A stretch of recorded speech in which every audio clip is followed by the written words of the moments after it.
الحمد لله رب العالمين نحمده ونستعينه ونستهديه ونستغفره ونؤمن به ونتوكل عليه ونعوذ بالله تعالى من شرور أنفسنا ومن سيئات أعمالنا من يهده الله فلا مضل له ومن يضلله فلن تجد له وليا مرشدا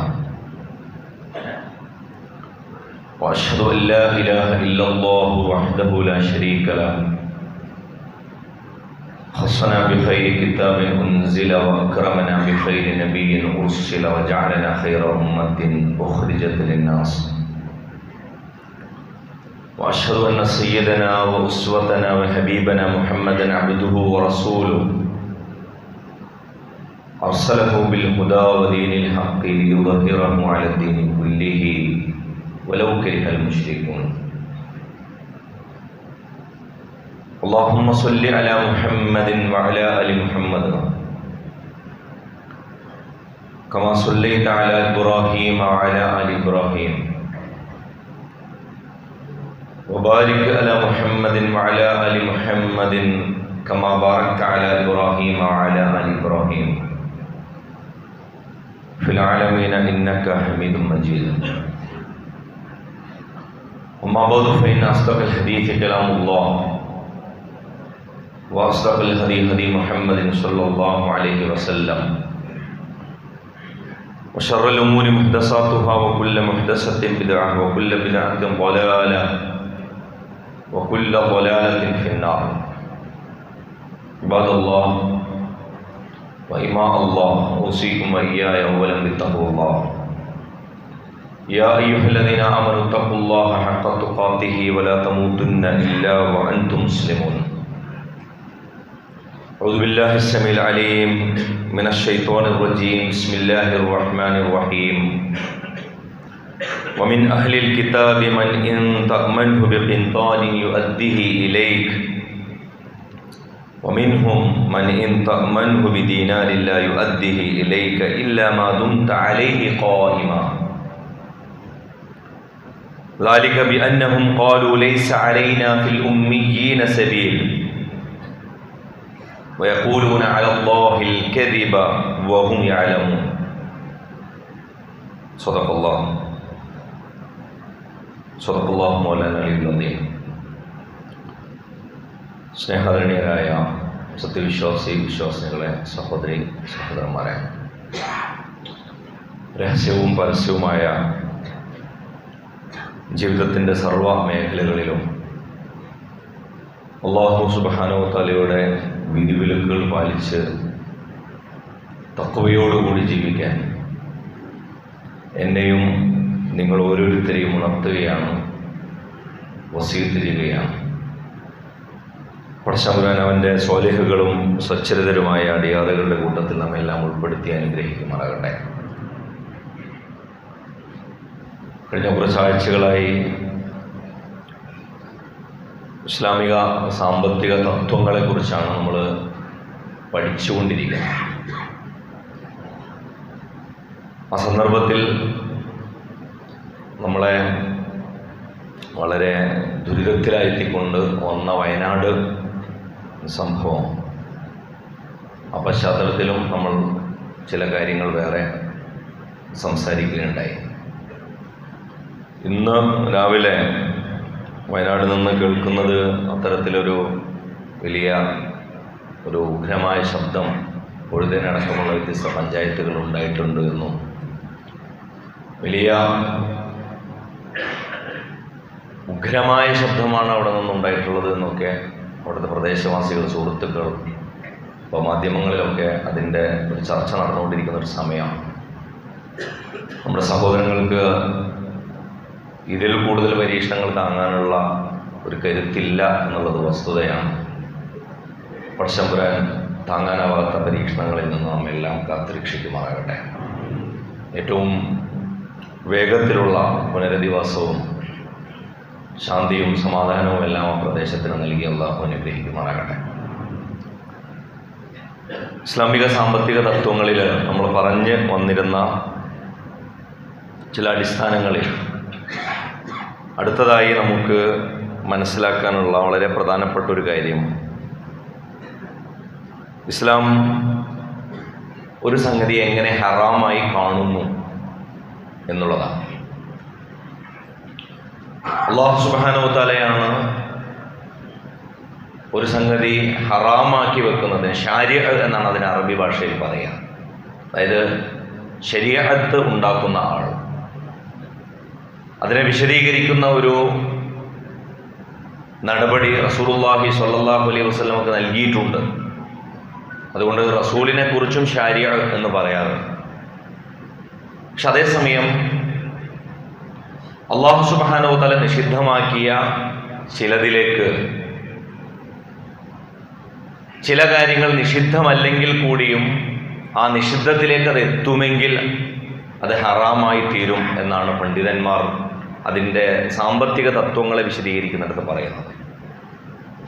അതായത് അറബിയിൽ ഇങ്ങനെയൊരു അടിസ്ഥാനപരമായൊരു പ്രസ്താവനയുണ്ട്: മാ അദ്ദാ ഇലൽ ഹറാമി ഫഹുവ ഹറാം. ഹറാമിലേക്ക് നയിക്കുന്നതെന്തോ അത് ഹറാമായിരിക്കും. അതായത് ഒരു സംഗതി ഹറാമായി തന്നെ ഉണ്ടാകണമെന്നില്ല. ഹറാമിലേക്കൊരു സംഗതി പോയി തീരും, അത് ഹറാമിലേക്കാണ് പോകുന്നത് എങ്കിൽ, നിങ്ങളിപ്പോൾ ചെയ്യുന്ന നല്ല കാര്യങ്ങളും അത് ഹറാമിൽ ചെന്നാണ് അവസാനിക്കുക എന്ന് നിങ്ങൾക്ക് ഉറപ്പുണ്ടെങ്കിൽ, നിങ്ങളിപ്പോൾ ചെയ്യുന്ന ഈ അനുവദനീയമായ കാര്യങ്ങളും ഹറാമായി തീരും എന്നുള്ളതാണ് ഇസ്ലാമിൻ്റെ ഈ വിഷയത്തിലെ അടിസ്ഥാനപരമായ ഒരു നിർദ്ദേശം എന്നുള്ളത്. റസൂലുള്ളാഹി സ്വല്ലല്ലാഹു അലൈഹി വസല്ലമയുടെ കാലത്ത് മദ്യം വർദ്ധിതമായ തോതിൽ, അതായത് പേഴ്സണൽ ആവശ്യങ്ങൾക്ക് ഉപയോഗിക്കുന്ന ആളുകളല്ല, ഒരു വിൽപ്പന ആവശ്യത്തിൽ അതുണ്ടാക്കി, അത് വാറ്റി, അതിനുവേണ്ടി പ്രത്യേകമായൊരു കമ്പോളം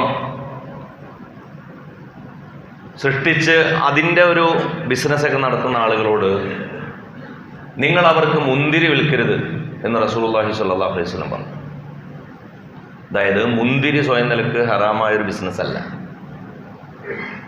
നിങ്ങളുടെ അടുത്ത് നിന്ന് മുന്തിരി വാങ്ങിച്ച ഒരാൾ കൊണ്ടുപോയി, ഒരുപക്ഷെ നിങ്ങൾക്കത് അറിയില്ല, അയാൾ പിന്നീട് അത് കള്ളുണ്ടാക്കാനോ മദ്യം ഉണ്ടാക്കാനോ ചിലപ്പോൾ ഉപയോഗിച്ചു എന്ന് വരും. അത് വേറൊരു വിഷയമാണ്.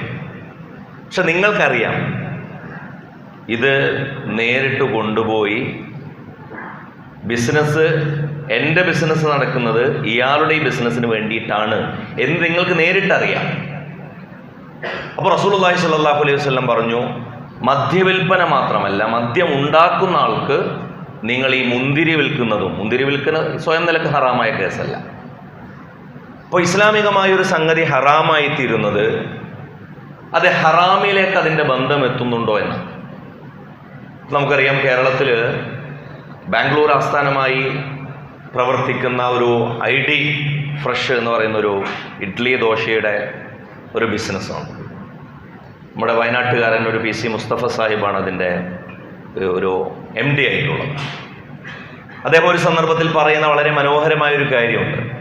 ഈ അടുത്തൊരു കേരളത്തിലൊരു സമ്മേളനത്തിൽ ഇസ്ലാമിക ഫിനാൻസ് സെഷനിൽ അദ്ദേഹം പ്രായോഗിക ബിസിനസ്സിനെ കുറിച്ച് പറയുന്നിടത്ത് അദ്ദേഹം പറഞ്ഞു, ഞാൻ ആദ്യകാലത്തെ ഇഡ്ഡലിയുടെയും അതുപോലെ തന്നെ ഈ ദോശയുടെയും ഒക്കെ ഒരു ബാറ്ററുകൾ അതിൻ്റെ ബിസിനസ്സിലേക്ക് ഇങ്ങനെ കയറിക്കൊണ്ടിരിക്കുന്ന സമയത്ത് ഉഴുന്നുവടയുടെയും അതുപോലെ തന്നെ നമ്മുടെ നാട്ടിൽ 6-ാം നമ്പർ എന്ന് പറയുന്നൊരു പലഹാരമുണ്ട്, അതിൻ്റെ ഒരു ബിസിനസ് തുടങ്ങിയ സമയത്ത് ഈ 6-ാം നമ്പർ പലഹാരത്തിന് ഒരുപാട് ഓർഡർ, വളരെ അപ്രതീക്ഷിതമായൊരു ഓർഡർ.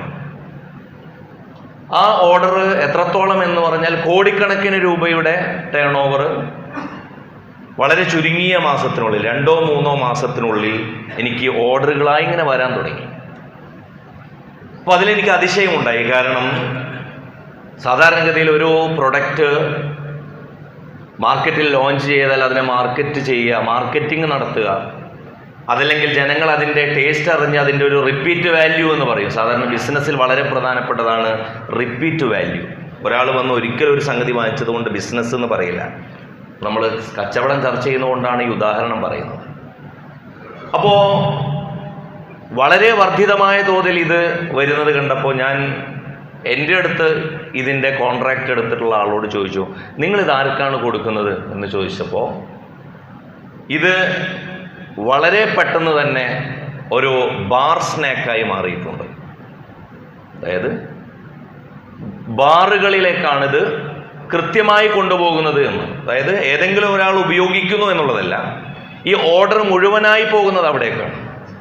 അതായത് ഇവിടെ നിന്ന് പ്രൊഡ്യൂസ് ചെയ്യുന്ന എല്ലാം ഒരു ബാർ സ്നാക്കായിട്ടാണ് ഉപയോഗിക്കുന്നത് എന്നുള്ളത് വന്നപ്പോൾ എന്നെ സംബന്ധിച്ചിടത്തോളം അത് ഒരു അതൃപ്തിയുള്ള ഒരു കാര്യമായി. ഞാൻ ടേൺ ഓവറുള്ള 3000-4000 കോടി ടേൺ ഓവറൊക്കെയുള്ള ആസ്തിയുള്ള ഒരു ബിസിനസ്സുകാരനാണ് പറയുന്നത്.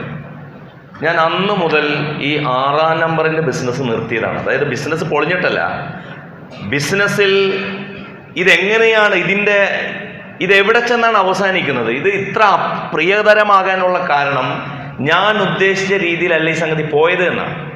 ഇപ്പോൾ ഇത് റസൂലുള്ളാഹി സ്വല്ലല്ലാഹു അലൈഹി വസല്ലമയുടെ കാലത്ത് ഏതോ മനുഷ്യന്മാർ പറയുന്നത് മാത്രമല്ല, നമ്മുടെ കാലത്തും നിലവിൽ ഇത്തരം ബിസിനസ്സുകളിൽ ഏർപ്പെടുന്ന ആളുകൾ, അദ്ദേഹം പറയുന്നുണ്ട്, ഒരു പൈസ പോലും ഞാൻ പലിശക്കെടുക്കാതെയാണ് എൻ്റെ എല്ലാ സംരംഭങ്ങളും ഞങ്ങൾ ചെയ്തിട്ടുള്ളത്. ഏതെങ്കിലും ഒരു ചെറിയൊരു സംരംഭം തുടങ്ങുമ്പോഴേക്ക് പലിശ ഉണ്ടായാലേ തീരൂ എന്നുള്ളവരോട് ഞങ്ങൾ പറയുന്നു, നിങ്ങൾ ബാംഗ്ലൂർ ഞങ്ങളുടെ കമ്പനിയിലേക്ക് വരൂ, ഞങ്ങൾ എങ്ങനെയാണ് എന്ന് അവരെ പഠിപ്പിച്ചു തരാം. അതായത് എങ്ങനെയാണ് ഫീൽഡ് റിസർച്ച് നടത്തേണ്ടത്, മാർക്കറ്റ് റിസർച്ച് നടത്തേണ്ടത്, കൺസിസ്റ്റൻസി ഉണ്ടാക്കേണ്ടത്, അതായത് നൈരന്തര്യം ഉണ്ടാക്കേണ്ടത്, ബ്രാൻഡ് ഉണ്ടാക്കേണ്ടത്, ഇതിനൊക്കെയും പലിശ ഉണ്ടായാലേ തീരൂ എന്നുള്ളത്. ഇപ്പോൾ ഇസ്ലാം ഒരു പ്രാക്ടിക്കൽ സ്വഭാവമുള്ള ഒരു ദീന് തന്നെയാണ് എന്ന് ലോകത്ത് ഇസ്ലാമികമായ ഹലാൽ ഇൻവെസ്റ്റുകൾ വെച്ചുകൊണ്ട് ഹറാമിൻ്റെ ഒരു തരി പോലും ഇതിൽ കലർന്നിട്ടില്ലെന്ന് ഉറപ്പുവരുത്തുന്ന സംവിധാനങ്ങൾ, അനേകായിരം സംരംഭങ്ങളുള്ള ഒരു ലോകത്തുകൂടിയാണ് നമ്മൾ ജീവിക്കുന്നത് എന്ന് എൻ്റെ പ്രിയപ്പെട്ടവർ, ചെറിയ സംരംഭങ്ങൾ തുടങ്ങുമ്പോൾ പോലും ഒരു ലോൺ എടുത്ത് അത് തുടങ്ങാവൂ എന്ന് വിശ്വസിക്കുന്ന ആളുകളുണ്ട്. ഇപ്പം ലോണൊക്കെ വരുന്ന ചില സന്ദർഭങ്ങളുണ്ട്, അതിനെക്കുറിച്ച് ഇൻഷാ അല്ലാഹ് നമുക്ക് വരുന്ന ഖുത്ബകളിലൊക്കെ പറയാം.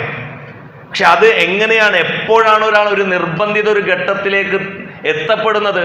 ഇസ്ലാമിൽ തിന്നാനും കുടിക്കാനും ഇല്ലാതെ ഒരാൾ ലോൺ എടുക്കേണ്ടി വരുന്നൊരവസ്ഥ ഒന്നും ഉണ്ടാവില്ല, ഇസ്ലാമികമായി തന്നെ ഉണ്ടാവില്ല. കാരണം ഇസ്ലാമിലെ സ്വതക്കയും ഇസ്ലാമിലെ പരസ്പര സഹകരണവും ഇസ്ലാമിലെ കുടുംബ ബന്ധവും ഇസ്ലാമിലെ പരസ്പരമുള്ള പങ്കുവെക്കലുകളുമൊക്കെ മനുഷ്യരുടെ അത്യാവശ്യ കാര്യങ്ങളിൽ, അതായത് നമ്മുടെ നാട്ടിലെ ഈ ഒരു വ്യവസ്ഥയെയും ഈ നിസ്സഹായതയും ഒക്കെ ചൂഷണം ചെയ്തിട്ട് ഒരുപാട് വട്ടിപ്പലിശക്കാരും ദിവസപ്പലിശക്കാരും ഒക്കെ ഉണ്ട്. അത് വേറൊരു വശമാണ്. അതിലേക്ക് ഉദ്ദേശപൂർവമല്ലെങ്കിലും ചെന്ന് ചാടുന്ന മനുഷ്യന്മാരുണ്ട്. ഇൻഷാ അല്ലാഹ് അതിനെക്കുറിച്ച് നമുക്ക് പിന്നീട് പറയാം. അപ്പോൾ നമ്മൾ ഹറാമല്ലാത്തൊരു കാര്യം പോലും ഹറാമുമായി ചേർന്നാണ് നേരിട്ടതിൻ്റെ ബന്ധമെങ്കിൽ എന്ന് നമുക്ക് വ്യക്തമായി അറിയാമെങ്കിൽ അതിൽ നിന്ന് പോലും അകന്ന് നിൽക്കണം എന്നാണ് റസൂലുള്ളാഹി സ്വല്ലല്ലാഹു അലൈഹി വസല്ലം ആ വിഷയം പഠിപ്പിക്കുന്നത്. അപ്പോൾ അതായത് നിഷിദ്ധത്തിന് സഹായകരമായി തീരുന്നതെല്ലാം നിഷിദ്ധമായി തന്നെ വെക്കുന്ന, ഇസ്ലാമിൻ്റെ സാമ്പത്തികവുമായി ബന്ധപ്പെട്ട് മാത്രമല്ല, അതൊരു സാമൂഹിക ക്രമവുമായി ബന്ധപ്പെട്ട നിയമം എന്നുള്ള നിലയിലാണ് തസറുഫാത്ത് മാലിയയുടെ, അതായത് ഫിനാൻഷ്യൽ ട്രാൻസാക്ഷൻ്റെ, സാമ്പത്തിക ഇടപാടുകളുടെ ഒരു തത്വമായി പണ്ഡിതന്മാർ ഇതിനെ വെക്കുന്നതിനുള്ള കാരണം. ഈ പണ്ഡിതന്മാർ സ്വയം നിലക്ക് പറയുന്നതല്ല, വിശുദ്ധ ഖുർആനിലെയും റസൂലുള്ളാഹി സ്വല്ലല്ലാഹു അലൈഹി വസല്ലമയുടെ വാക്കുകളിലെയും ഒക്കെ നിയമങ്ങളെ നിർദ്ധാരണം ചെയ്തെടുത്ത് 1, 2, 3, 4 എന്ന് എഴുതുന്നതാണ്. ഇനി അടുത്ത കാര്യം വരുന്നത് വളരെ രസകരമാണ്. അത് അത്തഹായുലു അലാ ശറഇല്ലാഹി മുഹറം.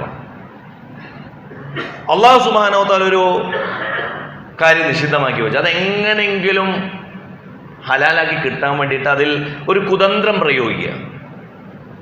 സംഗതി ഹറാമാണ് നമുക്കറിയാം, പക്ഷെ അതെങ്ങനെങ്കിലും ഹലാലാക്കി എടുക്കുക, എവിടെന്നെങ്കിലും ഒരു ഫത്വ ഒപ്പിക്കുക, അങ്ങനെ ഒരു ഹീലത്ത് കാട്ടുക. അല്ലാഹു സുബ്ഹാനഹു വ തആല പറഞ്ഞിട്ടുണ്ട് ആ ഭാഗത്തേക്ക് പോകരുതെന്നെങ്കിൽ അതെങ്ങനെയെങ്കിലും കുതന്ത്രപൂർവം അത് ഹലാലാക്കി കിട്ടാൻ വേണ്ടിയിട്ട് നോക്കുന്നത്, അതും നിഷിദ്ധമായൊരു കാര്യമാണ്. എന്നല്ല, വിശുദ്ധ ഖുർആൻ നിഷിദ്ധമായ ഭാഷയിൽ ബനു ഇസ്രായേലിനെ കുറിച്ച് അത് പറയുന്നത്. വേദക്കാർക്ക് സംഭവിച്ച, പ്രത്യേകിച്ചും ജൂത സമൂഹത്തിന് സംഭവിച്ച അപജയവുമായി ബന്ധപ്പെടുത്തിയിട്ട് പറയുന്നൊരു കാര്യം, ഏറ്റവും കൂടുതൽ ഗുരുതരമായ രീതിയിൽ പലിശ ഇടപാടുകൾ ലോകത്ത് ജൂതന്മാർ എവിടെയുണ്ട്, അവരൊക്കെ പലിശ ഇടപാടുകാരാണെന്നും അറിയപ്പെട്ട എല്ലാ പലിശ ഇടപാടുകാരും ജൂത പലിശകളായിരുന്നു എന്നൊക്കെ ചരിത്ര ഫിക്ഷനുകളും നോവലുകളും അതല്ലെങ്കിൽ സംഭവ ലോകങ്ങളും ഒക്കെ നമ്മളോട് പറയുന്നു. പക്ഷേ വഅഖദിഹിമുർ റിബ വഖദ് നുഹു അൻ, അവർ എന്ത് ധൈര്യത്തിലാണ് അവർ പലിശ സ്വീകരിച്ചത്? യഥാർത്ഥത്തിൽ അവർക്കായിരുന്നല്ലോ കനത്ത താക്കീതുണ്ടായിരുന്നത്. പക്ഷെ അവർ സ്വയം നിലക്ക് അതിനെ വ്യാഖ്യാനിച്ച് പലിശ ഒരു പ്രശ്നമല്ലാത്തൊരു മതമാക്കി ജൂതമതത്തെ മാറ്റി. ജൂതമതത്തെ അവർ അത്തരത്തിൽ വ്യാഖ്യാനിച്ചൊപ്പിച്ചു. ഞാൻ ഖുതുബയുടെ തുടക്കത്തിൽ ഓതി വെച്ച ആയത്ത് സൂറത്തു ആലി ഇമ്രാനിലെ 75-ാമത്തെ ആയത്താണ്. അതിൽ അല്ലാഹു സുബ്ഹാനഹു വ തആല പറയാണ്, എത്രത്തോളം എന്നാൽ സ്വന്തം സമുദായത്തിലുള്ളവരെ ചതിക്കുന്നത് മാത്രമേ പ്രശ്നമുള്ളൂ, ബാക്കിയുള്ളവർ ചതിക്കുന്നൊന്നും പ്രശ്നമല്ല എന്ന തിയറിയിൽ വരെ അവരെത്തി. വിശുദ്ധ ഖുർആൻ പറയാണ്, വമിൻ അഹ്ലിൽ കിതാബി, അഹ്ലു കിതാബിൽ ഒരു കൂട്ടരുണ്ട്, മൻ ഇൻ തഅ്മൻഹു ബിഖിൻതാരിൻ യുഅദ്ദിഹി ഇലൈക്, നിങ്ങളൊരു കുന്ന് സമ്പത്ത് വിശ്വസിച്ചേൽപ്പിച്ചാൽ അത് നിങ്ങൾക്ക് ചെന്ന് ചോദിക്കേണ്ട സമയമുള്ളൂ, അത് തിരിച്ചു തരും. ചില ആളുകൾ, അത്ര വിശ്വാസ്യതയുള്ള ആളുകൾ അഹ്ലു കിതാബിലുണ്ട്. ഒരു കുന്നോളം സ്വത്ത് അവരെ വിശ്വസിച്ചേൽപ്പിച്ചാലും വിശ്വാസപൂർവം അത് സംരക്ഷിക്കാൻ പ്രതിജ്ഞാബദ്ധരായ ആളുകൾ അവരിലുണ്ട്. പക്ഷെ അവരിൽ ഒരു കൂട്ടർ ഇങ്ങനെയുണ്ട്, വമിൻഹും മൻ ഇൻ തഅ്മൻഹു ബിദീനാരിൻ ലാ യുഅദ്ദിഹി ഇലൈക ഇല്ലാ മാ ദുംത അലൈഹി ഖായിമാ. ചില ആളുകൾക്ക് ഒരു കുന്നു കൊടുക്കണ്ട, ഒരു നാണയം അയാളെ വിശ്വസിച്ചേൽപ്പിച്ചാൽ, ഒരു ദീനാറ് കയ്യിൽ കൊടുത്താൽ ലാ യുഅദ്ദിഹി ഇലൈക, തിരിച്ചു തരൂല. തിരിച്ചു തരില്ലെന്ന് മാത്രമല്ല, ഇല്ലാ മാ ദുംത അലൈഹി ഖായിമ, അയാളുടെ പിന്നാലെ നടന്ന അയാളോട് ചോദിക്കേണ്ടി വരും. ചില ആളുകൾക്ക് കടം കൊടുത്താലൊക്കെ അങ്ങനെയുള്ളൂ, പിന്നെ കൊടുത്ത ആളങ്ങോട്ടായിരിക്കും പിന്നെ പ്രശ്നക്കാരനായിട്ട് മാറും. അത് വേറൊരു വിഷയമാണ്. കടവും പണയവും വായ്പയും ഒക്കെ വേറെ തന്നെ പറയേണ്ട വിഷയമാണ്. എന്നാൽ നമ്മൾ ജീവിക്കുന്നത് ഇതുമായി ബന്ധപ്പെട്ടാണല്ലോ. നമ്മൾ ഈ തഖ്വ, സൊബർ, തവക്കുല് എന്നൊക്കെയുള്ള വിഷയം കേൾക്കാനൊക്കെ ഭയങ്കര സുഖമാണ്. കാരണം നേരിട്ട് നമ്മളായിട്ട് ബന്ധമില്ലല്ലോ, ഇത് എവിടെയുള്ള സംഭവമൊക്കെ ആയിരിക്കും. ഇത് നമ്മളുമായിട്ട് ബന്ധപ്പെടുന്ന കാര്യങ്ങളാണിത്. അപ്പോൾ അല്ലാഹു സുബ്ഹാനഹു വ തആല പറയും, ജൂതന്മാർ എങ്ങനെയാണ് ഇതിനെ സമർത്ഥിച്ചത്, ഇതിനെ വ്യാഖ്യാനിച്ചൊപ്പിച്ചത്? അവരുടെ ന്യായം ഇതായിരുന്നു, ذلك بأنهم قالوا ليس علينا في الأميين سبيل. ഫിൽ ഉമ്മിയീൻ, ഉമ്മിയീൻ എന്ന് പറഞ്ഞാൽ ഈ മക്കയിലും മദീനയിലൊക്കെ ഉള്ള ഈ അറബ് സമൂഹത്തെ ജൂതന്മാർ വിളിച്ചിരുന്ന പേരാണ് ഉമ്മിയീൻ, നിരക്ഷരർ, അതല്ലെങ്കിൽ എഴുത്തും വായന അറിയാത്തവർ. നമുക്ക് അവരുടെ കാര്യത്തിലൊന്നും ഒരു ബാധ്യത, അവരെയൊക്കെ പറ്റിക്കാം, കുഴപ്പമൊന്നുമില്ല. ചില ആളുകൾ അങ്ങനെയുണ്ട്. ചില നല്ല ആളുകൾ എന്ന് കരുതുന്നവർ പോലും പറയും, നല്ലൊരു മനുഷ്യനാണ്, അയാളെ പറ്റിക്കരുതെന്ന് പറയും. ചില ആളുകൾ പറയുന്നത്, നല്ല മനുഷ്യന്മാരൊന്നും നമ്മൾ പറ്റിക്കരുത്. അപ്പം അതിനർത്ഥം എന്താണെന്ന് വെച്ചാൽ, അത്യാവശ്യം കാര്യങ്ങളെക്കുറിച്ചൊന്നും അറിയാത്ത ഒരാളെ നമുക്ക് പറ്റിക്കാം, ഇയാളെ പറ്റിച്ചാൽ നമുക്കെന്തോ അയാളുടെ കറാമത്തുകൊണ്ട് എന്തോ ഒരു പ്രശ്നം ഉണ്ടാവും എന്നാണ് കരുതുക. അയാൾ നല്ല ഒരാളാണ്, അയാളെ പറ്റിക്കരുത്. അയാൾ മാന്യനാണ്, അയാളെ പറ്റിക്കരുത്. ആരെയും പറ്റിക്കരുത്. മാന്യനാണെന്നുണ്ടെങ്കിലും മാന്യനല്ല എന്നുണ്ടെങ്കിലും ആരെയും പറ്റിക്കരുത്. കാരണം ഇത് ജൂതന്മാരുടെ അടയാളമായിരുന്നു, അവരുടെ പതിവായിരുന്നു. അവർ പറയാറുണ്ടായിരുന്നത്, നമ്മൾ ജൂതന്മാർ പരസ്പരം അങ്ങോട്ടും ഇങ്ങോട്ടും പലിശ ഇടപാട് നടത്തരുത്, നമ്മളുടെ കൂട്ടത്തിലുള്ള ഒരാളെ വഞ്ചിക്കരുത്, നമ്മളുടെ കൂട്ടത്തിലുള്ള ഒരാൾ. ചിലപ്പോൾ നമുക്കും അതൊക്കെ വരാറുണ്ട്. കൗമിലുള്ള ആൾക്കാരെ നമ്മൾ പറ്റിക്കരുത്, ബാക്കിയുള്ളവർ പറ്റിച്ചാൽ. അങ്ങനെ ആർക്കെങ്കിലും തോന്നുന്നുണ്ടെങ്കിൽ ഇസ്ലാമായിട്ട് അതിനൊരു ബന്ധമില്ല. ഇസ്ലാമിൽ സാമ്പത്തിക ഇടപാട്, അതുപോലെ തന്നെ ജോലി, തൊഴിൽ, വിശപ്പ്, സുരക്ഷ, ഇത് ഇസ്ലാമുമായിട്ടല്ല, മുസ്ലിങ്ങളായിട്ടൊന്നല്ല, മനുഷ്യരെന്നുള്ള നിലയിൽ തന്നെ പരസ്പരം വെച്ചു പുലർത്തേണ്ടുന്ന സാമാന്യ മര്യാദകളിലാണ് അല്ലാഹു സുബ്ഹാനഹു വ തആല വെച്ചിട്ടുള്ളത്. ഇനി സാമ്പത്തിക ഇടപാടിൻ്റെ അടുത്ത തത്വം, അന്നിയ്യത്തു അൽ ഹസന ലാ തുബർരിറുൽ ഹറാം. ഒരു ഹറാമ് ചെയ്യുന്നുണ്ട് എന്നുള്ളതിന് ഒരു നല്ല ഒരു ലക്ഷ്യം ഞാൻ കാണുന്നുണ്ട്. അതായത് എൻ്റെ നെയ്യത്ത് നല്ലതാണ്, ഈ ഹറാമ് ചെയ്താലും ചില ആളുകൾ പറയും. അപ്പോൾ അന്നിയ്യത്തുൽ ഹസന, നല്ലൊരു നെയ്യത്തുണ്ടായാലും ലാ തുബർരിറുൽ ഹറാം, ഒരു ഹറാമിന് എന്ത് കിട്ടൂല, ന്യായം ഉണ്ടാവില്ല. അതായത് ഞാൻ ഇപ്പോൾ ഇങ്ങനെയൊക്കെ സമ്പാദിക്കുന്നൊക്കെ ഉണ്ടല്ലോ, ഇതൊക്കെ നിങ്ങൾ സമ്പാദിച്ചു കഴിഞ്ഞാൽ ഞാൻ കുറേ സ്വതക്ക കൊടുക്കും, എൻ്റെ കൈ കൊണ്ട് ഞാൻ ഒരു പള്ളി പണിതോളും, അതല്ലെങ്കിൽ ഞാൻ പാവപ്പെട്ടവരെ സഹായിക്കും. എന്തെന്നാലും പാവപ്പെട്ടവരുടെ സ്വത്തൊക്കെ ആണല്ലോ ഈ പലിശയിലൊക്കെ ഉള്ളതെന്നാണല്ലോ പറയുന്നത്. അങ്ങനെയെങ്കിൽ ഞാൻ ഏറ്റവും അവസാനം ഈ പലിശ കൊണ്ട് ഇടപാടൊക്കെ നടത്തിയാലും ഞാൻ കുറേ മനുഷ്യന്മാരെ സഹായിച്ചാൽ പോരെ. ഇസ്ലാം പറയുന്നത് അന്നിയ്യത്തുൽ ഹസന ലാ തുബർരിറുൽ ഹറാം. ഉദ്ദേശശുദ്ധി നല്ലതാണ് എന്നുള്ളത് കൊണ്ട് നിങ്ങൾക്ക് നാളെ ഹറാമിൽ അങ്ങോട്ട് പോകാം എന്ന് കരുതരുത്. അത് നല്ല കാര്യങ്ങൾക്കൊക്കെയാണ്. ഇപ്പൊ ഇന്നമൽ അഅമാലു ബിന്നിയ്യാത്ത് എന്ന് പറയുന്നുണ്ടല്ലോ. നിങ്ങളൊരു നല്ല കാര്യത്തിന് ഇറങ്ങി പുറപ്പെടുമ്പോൾ ആ കാര്യങ്ങളൊക്കെ നിങ്ങളുടെ നടത്തവും ഉറക്കവും യാത്രയും ക്ഷീണവും ഒക്കെ നിങ്ങൾക്ക് ഇബാദത്താണ്. പക്ഷെ അതുപോലെയാകുന്നില്ല നിങ്ങൾ ഹറാം ചെയ്യാൻ വേണ്ടിയിട്ട് ഇറങ്ങി പുറപ്പെടുന്നു. അപ്പോൾ ആ കാര്യത്തിൽ ആ ഹറാമ് ചെയ്ത് കഴിഞ്ഞതിന് ശേഷം കുറേ സ്വതക്ക ചെയ്യാനും കുറേ നന്മ ചെയ്യാനും ഞാൻ ഇടയ്ക്കിടയ്ക്കൊക്കെ പാവപ്പെട്ടവരെ സഹായിക്കുന്നുണ്ടല്ലോ എന്ന് മനസ്സിലൊരു സുഖം കണ്ടുകൊണ്ട് നിങ്ങൾക്കൊരു ഹറാമിൽ ഏർപ്പെടാൻ പറ്റില്ല. ഇത് ഇസ്ലാം പറയുന്ന ഇതുമായി ബന്ധപ്പെട്ട വളരെ പ്രധാനപ്പെട്ട ഒരു നിർദ്ദേശമാണ്. ഇത് നമ്മളുടെ കൊച്ചു കൊച്ചു ഇടപാടുകൾ ഇതെല്ലാം എല്ലാ നിയമങ്ങളും ഓരോരുത്തരിലേക്ക് വരുമെന്ന് ചോദിച്ചിട്ടുണ്ടാവില്ല. കാരണം നമ്മുടെ ഇടപാടുകളൊക്കെ പലതരത്തിലുള്ളതായിരിക്കും.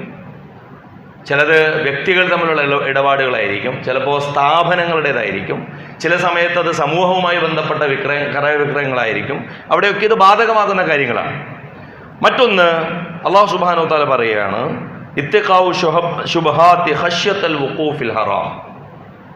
ഹറാമിലേക്ക് പോകുമോ എന്ന് ഭയന്ന് അതിൻ്റെ ലിമിറ്റിൽ നിർത്തലാണ് ഭംഗി. ഹറാം അപ്പുറമുണ്ട്, ഹലാൽ അപ്പുറമുണ്ട്, ഹറാം ഇപ്പുറമുണ്ട്. അങ്ങനെയെങ്കിൽ ആ ഹലാലിൻ്റെ അപ്പുറത്ത് തന്നെ വെച്ച് നിർത്തലാണ് ഭംഗി. ഇപ്പുറത്തേക്ക് അതിൻ്റെ അതിർത്തിയിൽ കൊണ്ടുപോയി നിങ്ങൾ ആടിനെ കെട്ടരുത്. കഴിഞ്ഞ ഖുത്ബ നമ്മൾ അവസാനിപ്പിച്ചത് അവിടെയാണ്. അതിർത്തിയിൽ കൊണ്ടുപോയി നിങ്ങളുടെ ആടിനെ നിങ്ങൾ മേയ്ക്കരുത്. റസൂലുള്ളാഹി സ്വല്ലല്ലാഹു അലൈഹി വസല്ലം പറയാം. കാരണം ചിലപ്പോൾ അന്യായമായത് അത് കടിച്ചെടുക്കാനും അത് അതിൻ്റെ വിഭവമായി അത് മനസ്സിലാക്കാനുള്ള സാധ്യതയാണ്. അപ്പോൾ പരമാവധി ഒന്ന് അകലം പാലിക്കാനാണ് ഇത്തരം ഹറാമുകളിൽ നിന്ന് നല്ലത് എന്ന് റസൂലുള്ളാഹി സ്വല്ലല്ലാഹു അലൈഹി വസല്ലം പറയും. ഇപ്പോൾ നമ്മുടെ നാട്ടിൽ പലരും പോയി പെടുന്ന ഈ മൾട്ടി ലെവൽ മാർക്കറ്റിങ്, അത് പല പേരിലും ഏകദേശം കേരളത്തിൽ ഏകദേശം 60-70 പേരുകളിൽ ഈ കഴിഞ്ഞ 25 കൊല്ലത്തിനുള്ളിൽ വ്യത്യസ്ത തട്ടിപ്പുകൾ നടന്നിട്ടുണ്ട്. പക്ഷെ ഒരു തവണ കഴിഞ്ഞ് അടുത്ത തവണ ആകുമ്പോഴേക്കും ആളുകൾ ഇതൊക്കെ മറക്കും. കാരണം ആളുകൾ ഇതിനെക്കുറിച്ച് കരുതുന്നത് എനിക്ക് ഈ പൈസ എങ്ങനെയെങ്കിലും ഇരട്ടിപ്പിക്കണമെന്ന്. ഈ പൈസ ഇരട്ടിപ്പിക്കുന്നതിന് പിന്നിലേക്ക് ഒരുപാട് റിസ്ക് ഉണ്ട്. ഈ ബിസിനസ് ചെയ്യുന്നവർക്ക് തന്നെ അറിയാം ഇതിൽ റിസ്ക് ഉണ്ട്. പക്ഷേ ഈ പൈസ കൊടുക്കുന്ന ആളുകൾ ഇതിലൊരു റിസ്കിലും പങ്കുചേരാൻ ഒരു തരത്തിലും സന്നദ്ധരായിരിക്കില്ല. അപ്പോൾ അവർക്ക് മുമ്പിൽ നല്ല വാഗ്ദാനങ്ങൾ കൊടുക്കും. നിങ്ങളുടെ 1 കൊല്ലത്തിനുള്ളിൽ നിങ്ങളുടെ പണം ഇരട്ടിയായി തരും. 1 കൊല്ലത്തിനുള്ളിൽ ഏത് പണമാണ് ഇരട്ടിയാവുക? നിങ്ങളുടെ സംരംഭമാണെന്നുണ്ടെങ്കിൽ പോലും നിങ്ങൾ അതിൽ നിന്ന് ഒരു വരുമാനം എടുക്കുന്നില്ലെങ്കിൽ കൂടിയും അതങ്ങനെ ഇരട്ടിയാകാനുള്ള സാധ്യത വളരെ കുറവാണ്.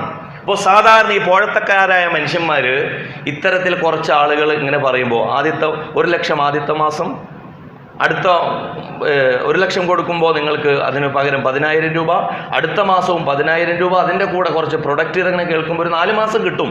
ഇത് കഴിഞ്ഞാൽ പിന്നെ ഫോണിൽ വിളിച്ചാൽ പോലും കിട്ടൂലേ കൂട്ടരെ.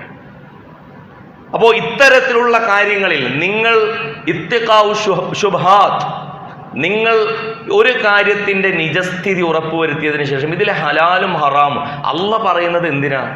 ഒന്ന് ആലോചിച്ച് നോക്കൂ. നമ്മുടെ സമ്പത്തിനെ, നിങ്ങൾ അധ്വാനിച്ച സമ്പത്തിനെ നിങ്ങൾക്ക് നഷ്ടപ്പെടാതിരിക്കാൻ വേണ്ടിയിട്ട് അള്ളാഹ് പറയുന്നത്. അല്ലാതെ അല്ലാഹു സുബ്ഹാനഹു വ തആല ഒരു നിയമം ഉണ്ടാക്കിയത് കൊണ്ട് നിങ്ങളത് അനുസരിക്കണമെന്ന് മാത്രമല്ല. അല്ലാഹു സുബ്ഹാനഹു വ തആല ഈ നിയമങ്ങളൊക്കെ ഉണ്ടാക്കിയത് നിങ്ങളുടെ അധ്വാനത്തിൻ്റെ മൂല്യം വേറൊരുത്തൻ നിങ്ങളെ കബളിപ്പിച്ച് കൊണ്ടുപോകരുത് എന്ന് അള്ളാഹു നിങ്ങളെക്കുറിച്ച് നന്നായി കരുതുന്നതുകൊണ്ടുകൂടിയാണ്. അതായത് മനുഷ്യന്മാരുടെ പൂർണ്ണമായ നന്മയും മസ്ലഹത്തുമാണ് ഈ ശരീഅത്തിൻ്റെ ഉള്ളടക്കമെങ്കിൽ ഇസ്ലാം അത് പലിശ നിരോധിച്ചതും ഈ കുതന്ത്രങ്ങൾ പ്രയോഗിക്കൽ നിരോധിച്ചതും അതുപോലെ തന്നെ ലോട്ടറി നിരോധിച്ചതും അതുപോലെ ചൂത് നിരോധിച്ചതും ഒക്കെയും മനുഷ്യ സമൂഹവുമായി ബന്ധപ്പെട്ട ഇത്തരം നന്മകളെ ഊട്ടിയുറപ്പിക്കുന്നതിനാണ്. എന്നല്ല വിശുദ്ധ ഖുർആനിൽ കാണാൻ സാധിക്കും അല്ലാഹു സുബ്ഹാനഹു വ തആല ഇതിൻ്റെ ഒരു ഭാഗം പറയുന്നു. അതായത് അള്ളാഹു ഇങ്ങനെ ചില കാര്യങ്ങൾ പാടില്ല എന്ന് പറയുമ്പോൾ തന്നെ ശൈത്താൻ ആഗ്രഹിക്കുന്ന കുറച്ച് കാര്യങ്ങളുണ്ട്. ശൈത്താൻ എന്താണ് ആഗ്രഹിക്കുന്നത്? ഇന്നമാ യുരീദു ശൈത്താനു അൻ യൂഖിയ ബൈനകുമുൽ അദാവത വൽ ബഗ്ളാ ഫിൽ ഖംരി വൽ മൈസിർ. ഈ കള്ളും ഈ ലോട്ടറിയും അതിലൊക്കെ ഇടപെടുക വഴി നിങ്ങളുടെ സമൂഹത്തിൽ പരസ്പരം ശത്രുതയും വിദ്വേഷവും ആർത്തിയും ഒക്കെ പെരുകുക എന്നുള്ളതാണ് ആരാഗ്രഹിക്കുന്നത്? ശൈത്താൻ ആഗ്രഹിക്കുന്നത്. അള്ള ഇതിന് തടയിടാൻ ആഗ്രഹിക്കുന്നു. എല്ലാവരും ആഗ്രഹിക്കുന്ന, എപ്പോഴോ ഒരു അധ്വാനവുമില്ലാതെ ഏതൊരാൾ തൻ്റെ ഒരു ഭാഗ്യ പരീക്ഷണം കൊണ്ട് മാത്രം ബില്യനെയറും മില്യനെയറും ആകാൻ കോടീശ്വരനൊക്കെ ആകാൻ വേണ്ടി കാത്തിരിക്കുന്ന ഒരു ലോകം തന്നെ ഉണ്ടല്ലോ. അതൊരു മോശപ്പെട്ട ലോകമാണ്. ഇത് ശൈത്താനും ഇത് പരസ്പരം ഒരുത്തനത് ലഭിച്ചാൽ പോലും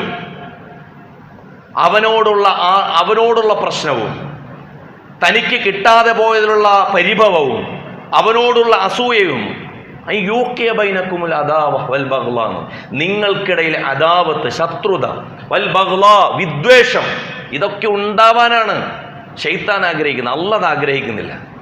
അതുകൊണ്ട് പലിശയാകട്ടെ, മൈസിറാകട്ടെ, അതല്ലെങ്കിൽ ഇസ്ലാം വിരോധിച്ച് എന്ത് കാര്യങ്ങളാകട്ടെ, അത് നടമാടണമെന്ന് ശൈത്താൻ ആഗ്രഹിക്കുമ്പോൾ മനുഷ്യ സമൂഹത്തിൻ്റെ സുസ്ഥിതി ഇല്ലായ്മ ചെയ്യപ്പെടണമെന്നാണ് ആഗ്രഹിക്കുന്നത്. എന്നല്ല വയസുദ്ധക്കും അനുദിക്കില്ല, അള്ളാഹുവിനെ കുറിച്ചുള്ള സ്മരണ തന്നെയും നിങ്ങളുടെ മനസ്സിൽ നിന്ന് പോകും. അള്ളാഹു വിലക്കിയ കാര്യങ്ങളിൽ, ഹറാമിൽ ഒരാൾ ആപാദ ചൂടം അയാൾ അതിൽ മുങ്ങിപ്പോയാൽ, അയാളുടെ തല മുതൽ അടിവരെ, അതല്ലെങ്കിൽ അടി മുതൽ മുടി വരെ അയാൾ ഹറാമിൽ കുളിച്ചിട്ടാണ് നിൽക്കുന്നതെന്നുണ്ടെങ്കിൽ പിന്നെ അയാൾക്ക് ദിക്റുള്ള എന്നൊരു പ്രശ്നമായിരിക്കില്ല. അള്ളാഹുവിനെ കുറിച്ചുള്ള ഓർമ്മ അയാൾക്ക് എപ്പോഴെങ്കിലും തികട്ടി വന്നാൽ പോലും ഒരു നിമിഷത്തിനപ്പുറം അതിനെ തുടർത്തി കൊണ്ടുപോകാൻ അയാൾക്ക് സാധിക്കില്ല. എന്നല്ല അനിസ്വല, അള്ള പറയാ, ഇതൊന്നും നിസ്കരിക്കാൻ പോലും സാധിക്കില്ല. ഹറാമിൻ്റെ ഏതെങ്കിലും ഒരു വശം നമ്മളുടെ ജീവിതത്തിൽ എങ്ങനെയുണ്ടെങ്കിൽ നമുക്ക് വന്നിട്ട് മറച്ചുകൊണ്ട് ഇന്ന സ്വലാത്തി വനുസുക്കി വമഹിയായ വമമാത്തി, ഇതൊന്നും അർത്ഥറിഞ്ഞു പോലും പറയാൻ പറ്റില്ല. ഇതിലൊരു സുഖം തന്നെ കിട്ടൂല. അപ്പോൾ ഇതൊക്കെയും ഒരു കേവലമായ ഒരു ഏർപ്പാടായി മാറുകയും, ഇത് മുസ്ലിങ്ങളായ ആളുകളെ സംബന്ധിച്ച് പറയുമ്പോഴാണല്ലോ ശരിക്കും ഈ ഒരു ആയത്ത് വളരെ പ്രസക്തമാകുന്നത്. അതായത് നിങ്ങളുടെ നമസ്കാരത്തിൽ നിന്നും അള്ളാഹുവിനെ കുറിച്ചുള്ള നിങ്ങളുടെ സ്മരണയിൽ നിന്നും വരെയും ഈ കാര്യങ്ങൾ, ഹറാം കലർന്നൊരു ജീവിതം, ഒരു സാമ്പത്തിക ജീവിതം, അതല്ലെങ്കിൽ അതുമായി ബന്ധപ്പെട്ടൊരു സാമൂഹിക ജീവിതം നിങ്ങളെ ഇല്ലായ്മ ചെയ്യുന്നു, തളർത്തിക്കളയുന്നു എന്ന് റസൂലുള്ളാഹി സ്വല്ലല്ലാഹു അലൈഹി വസല്ലമയും വിശുദ്ധ ഖുർആനും നമ്മളെ പഠിപ്പിക്കുകയാണ്. അതുകൊണ്ട് ഫഹൽ അൻതും മുൻതഹൂൻ, അള്ളാഹ് ചോദിക്കുക, ഫഹൽ അൻതും മുൻതഹൂൻ, ഇനിയും ചങ്ങാതിമാരെ നിങ്ങൾക്ക് വിരമിക്കാനായില്ലേ? അന്ന് ചോദിച്ചതാണ്. ഫഹൽ അൻതും മുൻതഹൂൻ, ഇതിൽ നിന്ന് എപ്പോഴും ആലോചിക്കാറുള്ളൊരു കാര്യമുണ്ട്. അത്താജിറു സ്വദൂഖുൽ അമീൻ മാ സിദ്ദീഖീന വ ശുഹദാഇ വ സ്വാലിഹീൻ മാ നബിയീന വ സിദ്ദീഖീന വ ശുഹദാഇ വ സ്വാലിഹീൻ എന്നൊരു ഹദീസ് ഉണ്ട്. ഈ ഹദീസ് കേൾക്കുമ്പോൾ എപ്പോഴും വ്യക്തിപരമായി ആലോചിക്കാറുള്ളൊരു കാര്യമുണ്ട്. ഒരു കച്ചവടക്കാരൻ, അയാൾ വിശ്വസ്തനും സത്യസന്ധനുമാണെങ്കിൽ നാളെ ശുഹദാക്കളോടൊപ്പവും പ്രവാചകന്മാരോടൊപ്പവുമായിരിക്കും അയാളുടെ സ്ഥാനമെന്ന് റസൂലുള്ളാഹി സ്വല്ലല്ലാഹു അലൈഹി വസല്ലം പറഞ്ഞു. നമ്മളൊന്ന് ആലോചിച്ച് നോക്കൂ, എന്തിനാണ് ആ കച്ചവടക്കാരനെ കുറിച്ച് മാത്രം അവിടെ പറഞ്ഞത്? ഈ ലോകത്തുള്ള മനുഷ്യന്മാരൊക്കെ നബിമാരോടൊപ്പം ശുഹദാക്കളോടൊപ്പം. ഇത് കുറച്ച് റിസ്ക്കുള്ള പണിയാണ് എന്ന് മാത്രമല്ല, ഒരാൾ സത്യസന്ധതയോടുകൂടി വിശ്വാസ്യതയോടുകൂടി കാര്യം ചെയ്യുക എന്നുള്ളത് നബിമാരുടെയും സ്വാലിഹുകളുടെയും ശുഹദാക്കളുടെയും ഒരു പദവി അയാൾക്ക് നേടിക്കൊടുക്കാൻ പറ്റുന്ന ഉജ്ജ്വലമായ ഒരു കാര്യമാണ്. ഈ മേഖലയിലായിരിക്കും മനുഷ്യരിൽ കൂടുതൽ പേരും ഇടപെടുക. നമ്മുടെ ചെറിയ സെൽഫ് എംപ്ലോയ്മെൻറ്റ് എന്ന് നമ്മൾ പറയുന്ന ഒരു സ്വയം തൊഴിലുകൾ മുതൽ, കുടിൽ വ്യവസായങ്ങൾ മുതൽ, ഇടത്തരം ബിസിനസ്സുകൾ മുതൽ, വൻ MNC അടക്കമുള്ള സംരംഭങ്ങളിലൊക്കെ മനുഷ്യരുടെ അടിസ്ഥാനപരമായ കാര്യങ്ങളൊക്കെ നിറവേറ്റുന്നതും കച്ചവടക്കാരാണ്. ഈ സാലറീഡ് എംപ്ലോയീസ് എന്ന് പറഞ്ഞാലും, അതല്ലെങ്കിൽ ഏതെങ്കിലും ഒരു ഭാഗത്ത് കൃഷി ചെയ്യുന്നവരെന്നൊക്കെ പറഞ്ഞാലും അതിനേക്കാൾ കൂടുതൽ മഹാനായ അലി ഇബ്നു അബീ താലിബ് റളിയല്ലാഹു അൻഹു അദ്ദേഹത്തിൻ്റെ നയപ്രഖ്യാപന വേളയിൽ പറയുന്നുണ്ട്, ഇസ്തൗസൗ ബിത്തുജാരി ഖൈറൻ, നിങ്ങൾ ബിസിനസ്സുകാരോട് ഒരു നയത്തിൽ പെരുമാറണം. അദ്ദേഹത്തിൻ്റെ നയപ്രഖ്യാപനം, ഫഇന്നഹും ജുല്ലാബുൽ മൻഫഅതി മിനൽ മബാഇദ്, വിദൂരങ്ങളിലുള്ള മൻഫഅത്ത് ഉണ്ടല്ലോ, മൻഫഅത്ത് എന്ന് പറഞ്ഞാൽ നന്മ, ഗുണം നമ്മളുടെ നാടിന് ലഭ്യമാക്കി തരുന്നത് ആരാണ്? ഓരോ കച്ചവടക്കാരാണ്. അപ്പോൾ ചെറിയ ആൾക്കാരൊന്നല്ല അവർ. അപ്പോൾ അവർ ഇസ്ലാമികമായി അത് ചെയ്യുമ്പോൾ അല്ലാഹു സുബ്ഹാനഹു വ തആല പ്രത്യേകമായി അല്ലദീന അൻഅംത അലൈഹിം മിനൻ നബിയ്യീന വ സിദ്ദീഖീന വ ശുഹദാഇ വ സ്വാലിഹീൻ എന്ന് വിശുദ്ധ ഖുർആനിലും റസൂൽ പറഞ്ഞ മഅൻ നബിയ്യീന വ സിദ്ദീഖീന വ ശുഹദാഇ വ സ്വാലിഹീൻ, അതായത് വിശ്വാസപൂർവം അള്ളാഹു പറഞ്ഞ സീമകളെ പാലിച്ചുകൊണ്ട് കച്ചവടം ചെയ്യുന്ന ഒരാൾക്ക് അത്ര വലിയൊരു ദർജയിലേക്കാണ് അയാൾ പ്രവേശിക്കുന്നതാണ്. അതുകൊണ്ട് ഇടപാടുകൾ എത്ര ചെറുതാണെങ്കിലും വലുതാണെങ്കിലും ഈ മാന്യതകളെ നമുക്ക് പൂർത്തീകരിക്കാൻ സാധിക്കണം. വ്യക്തിപരമായ ഇടപാടുകൾ, കടം, വായ്പ, അതുപോലെ തന്നെ പലിശ, ഇൻവെസ്റ്റ്മെൻറ്റ്, അതുപോലെ തന്നെ മ്യൂച്വൽ ഫണ്ട്, സ്റ്റോക്ക് എക്സ്ചേഞ്ച്, ഇതുമായി ബന്ധപ്പെട്ട് പോലും നമ്മുടെ കയ്യിലുള്ളത് നമുക്ക് അധികാരമുള്ളൊരു സാധനം വേറൊരു രീതിയിൽ പറഞ്ഞ പണമാണല്ലോ. ഇതെങ്ങനെ ചെലവഴിക്കണമെന്നുള്ളതിനെക്കുറിച്ച് പോലും ഇസ്ലാമികമായ പാഠങ്ങളുണ്ട്. ഇതറിയാതെ ലക്കും ലഗാനുമില്ലാതെ കാഴ്ചയില്ലാതെ ഈ കാര്യത്തിലേക്ക് ഇടപെടാൻ സമ്പത്തിൻ്റെ കാര്യത്തിൽ അള്ളാഹു അനുവദിക്കുന്നില്ല. കാരണം അത് അള്ളാഹുവിൻ്റെ സമ്പത്താണ്. അത് നിങ്ങളുടെ കയ്യിലുണ്ടെന്നേ ഉള്ളൂ. അതുകൊണ്ട് അത് യഥാവിധം അത് നിർവഹിക്കുന്നിടത്തും നമുക്കൊരു സാക്ഷരത ആവശ്യമാണ്. അള്ളാഹു നമ്മെ അനുഗ്രഹിക്കുമാറാകട്ടെ. ഏറ്റവും നല്ല രീതിയിൽ അള്ളാഹുവിൻ്റെ പ്രീതിയും സംതൃപ്തിയും കരസ്ഥമാക്കുന്ന രീതിയിൽ അതിൻ്റെ വിനിയോഗത്തിനുള്ള അറിവ് നൽകി, അതിനുള്ള മനസ്ഥിതി നൽകി അള്ളാഹു നമ്മെ തുണക്കുമാറാകട്ടെ. ഒരു കാര്യം പ്രത്യേകമായി ഉണർത്താനുള്ളത്, വയനാട്ടിൽ നമ്മുടെ സുഹൃത്തുക്കൾക്ക് വേണ്ടിയിട്ടുള്ള പുനരധിവാസത്തിനും അവരുടെ പ്രാഥമിക റിലീഫിന് വേണ്ടിയിട്ടൊക്കെയുള്ള ഒരു ഫണ്ട് നമ്മൾ ശേഖരിച്ചിരുന്നു. അത് കഴിഞ്ഞ ആഴ്ച നമ്മുടെ പള്ളി കേന്ദ്രീകരിച്ച് അൽഹംദുലില്ലാ ഒരു ചെറുതല്ലാത്തൊരു തുക നമ്മൾ സമാഹരിച്ചിരുന്നു. അതിനുശേഷവും നമ്മുടെ ഒരുപാട് സഹോദരങ്ങൾ, അതിന് മുമ്പും തന്നെ സഹകരിച്ച ഒരുപാട് സഹോദരങ്ങളുണ്ട്. അതിനുശേഷവും ഒരു കുടുംബം പൂർണ്ണമായി തന്നെ ഏകദേശം 1 ലക്ഷം രൂപ അവരുടെ കുടുംബത്തിൻ്റെ ഒരു സമാഹരണമായി ഏൽപ്പിച്ചിരുന്നു. ഒരുപാട് സുഹൃത്തുക്കളും അത്തരത്തിൽ നാടിൻ്റെ നാനാഭാഗത്തു നിന്ന് അവിടേക്കൊക്കെ സഹായങ്ങൾ എത്തിച്ചുകൊണ്ടിരിക്കുന്നുണ്ട്. അല്ലാഹു സുബ്ഹാനഹു വ തആല അവരുടെ സ്വതക്കയിൽ, അവരുടെ ദാനധർമ്മങ്ങളിൽ കൂടുതൽ ബർക്കത്ത് നൽകി, അവരുടെ ജീവിതത്തിൽ കൂടുതൽ ഖൈർ നൽകി അള്ളാഹു അവരെ അനുഗ്രഹിക്കുമാറാകട്ടെ. ഈ ആഴ്ചയും നമ്മുടെ ഒരു കേന്ദ്രീകൃത കളക്ഷൻ്റെ ഒരു തുടർച്ച, ഒരു ബക്കറ്റ് അവിടെ ലഭ്യമാക്കിയിട്ടുണ്ട്. കഴിഞ്ഞ ആഴ്ചയിൽ നടത്തിയ വയനാട് കളക്ഷൻ്റെ തുടർച്ചയിൽ തന്നെയാണ് അത് സംഭവിക്കുന്നത്. പുനരധിവാസവുമായി ബന്ധപ്പെട്ട പ്രൊജക്റ്റിലേക്കാണ് അത് ചെലവഴിക്കപ്പെടുക എന്നാണ് അറിയിച്ചിട്ടുള്ളത്. ഇൻഷാ അല്ലാഹ് കഴിഞ്ഞ ആഴ്ച സഹകരിക്കാത്തവരും അതുപോലെ തന്നെ സഹകരിച്ചവരിൽ തന്നെ ഇനിയും അത് തുടരണമെന്ന് താല്പര്യമുള്ള ആളുകളൊക്കെ ബന്ധപ്പെട്ടവരുമായിട്ട് ചേർന്ന് അതിൽ നിക്ഷേപിക്കാൻ ശ്രദ്ധിക്കുക. അള്ളാഹു നമ്മെ അനുഗ്രഹിക്കുമാറാകട്ടെ. നമ്മുടെ വീഴ്ചകൾ നമുക്ക് പുറത്ത് മാപ്പാക്കി തരുമാറാകട്ടെ. അള്ളാഹുവിൻ്റെ വലിയ അദാബുകളിൽ നിന്ന്, താങ്ങാൻ കഴിയാത്ത പരീക്ഷണങ്ങളിൽ നിന്ന് അള്ളാഹു നമ്മെ രക്ഷിക്കുമാറാകട്ടെ. സാമ്പത്തികമായും ശാരീരികമായും മാനസികമായും ഒക്കെ ബുദ്ധിമുട്ടുന്ന ഉറ്റവരുടെയും മക്കളുടെയും സഹോദരങ്ങളുടെയും ഒക്കെ വേർപാട് കൊണ്ടും അസുഖങ്ങൾ കൊണ്ടും ശാരീരിക അവശതകൾ കൊണ്ടൊക്കെ ബുദ്ധിമുട്ടുന്ന ഒരുപാട് സഹോദരങ്ങൾ ദുആ കൊണ്ടൊക്കെ നമ്മളോട് വസിയത്ത് ചെയ്തിട്ട് അള്ളാഹു സുബ്ഹാനഹു വ തആല അവരുടെ പ്രയാസങ്ങളെല്ലാം ദൂരീകരിച്ചു കൊടുക്കുമാറാകട്ടെ. വഖൂലു ഖൗലി ഹാദാ വസ്തഗ്ഫിറുല്ലാഹ ലി വലക്കും വസ്തഗ്ഫിറുഹു ഇന്നഹു ഗഫൂറുർ റഹീം. അൽഹംദുലില്ലാഹി അൽഹംദുലില്ലാഹി ഹദൽ ഫർദി സമദ് അല്ലദീ ലം യലിദ് വലം യൂലദ് വലം യകുൽ ലഹു കുഫുവൻ അഹദ്. اللهم صل وسلم وبارك على رسولك محمد وعلى ال محمد كما صليت وسلمت وباركت على ابراهيم وعلى ال ابراهيم في العالمين انك حميد مجيد. عباد الله وإماء الله، أوصيكم وإياي ثانيا بتقوى الله. يا أيها الذين آمنوا اتقوا الله حق تقاته ولا تموتن إلا وأنتم مسلمون. اللهم اغفر للمؤمنين والمؤمنات والمسلمين والمسلمات الأحياء منهم والأموات إنك مجيب الدعوات يا قاضي الحاجات طيب سراهم وجعل الجنة مأواهم. اللهم ربنا آتنا في الدنيا حسنة وفي الآخرة حسنة وقنا عذاب النار. اللهم ربنا ظلمنا أنفسنا وإن لم تغفر لنا وترحمنا لنكونن من الخاسرين. اللهم لا تؤاخذنا بما نسينا يا رب العالمين. اللهم لا تؤاخذنا بما أخطأنا يا رب العالمين. اللهم لا تقتلنا بغضبك ولا تهلكنا بعذابك وعافنا قبل ذلك. اللهم ربنا تقبل منا إنك أنت السميع العليم وتب علينا إنك أنت التواب الرحيم واغفر لنا يا غافر المذنبين وارحمنا بأنواع رحمتك يا أرحم الراحمين. وصلى الله تعالى على خير خلق محمد وآله وصحبه أجمعين. سبحان ربك رب العزة عما يصفون والسلام على المرسلين والحمد لله رب العالمين. قوموا للصلاة.